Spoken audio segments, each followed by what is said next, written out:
สบายดีจานสบายดีสบายดีจานสบายดีให้ดาวสบายดีเฮ้ยสบายดีเจ๊ปูสบายดีครอบครัวมิวสิกอันนี้สบายดีจันทีมงาน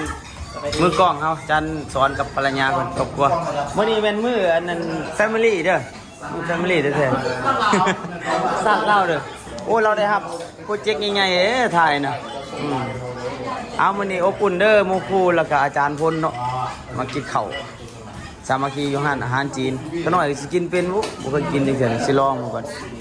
นะเพราะมื้ออื่นก็สิเดินทางกลับอ่ะสิเดินทางกลับแล้วก็เลยบ่มีเวลาไปหาเพิ่นก็ให้เพิ่นแล้วมาหาเขาเอาผู้ใดว่างนำมาเด้อสิมีอีกปารุ่นก็สินำมาอยู่ปารุ่นไก่ทูนะดีเจเทวาเพิ่นเอาสบายดีเด้อสบายดีปารุ่นเนาะตั้งห้องเอ้ยอรุณีแต่ในนามว่าคอยเป็นน้องเราคอยเอิ้นเราป้าเป็นแต่จริงเราบ่ได้เฒ่าเรางามเด้อสิบอกให้แล้วก็ไอ้ดีเจเทวานี่น่ะดีเจเทวาวิทยุเพิ่นเจ้าจัดขึ้นยังก่อนเอาลืมละห้อยห้า98เนาะฝากเพลงใหม่นำเพิ่นอยู่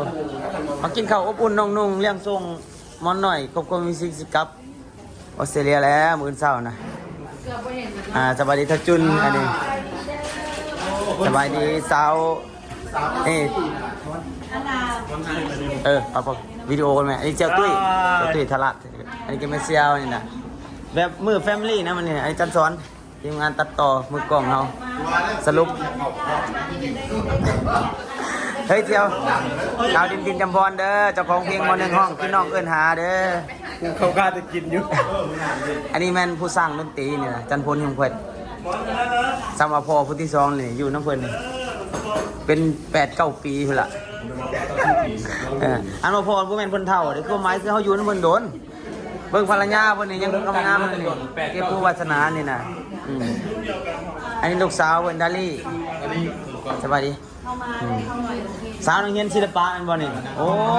น้องห้องรุ่นสืบทอดได้นี่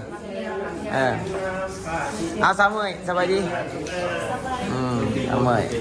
นี่เอาไอ้นักเจียวกำเอาอบอุ่นเด้อขอบใจหลายๆทุกคนที่มากินข้าวน้ำกันอาหารจีน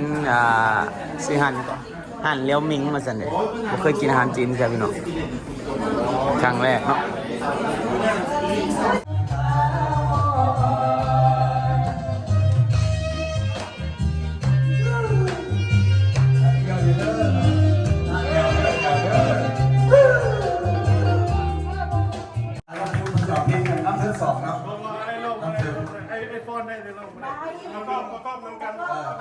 กรอบน้องกัน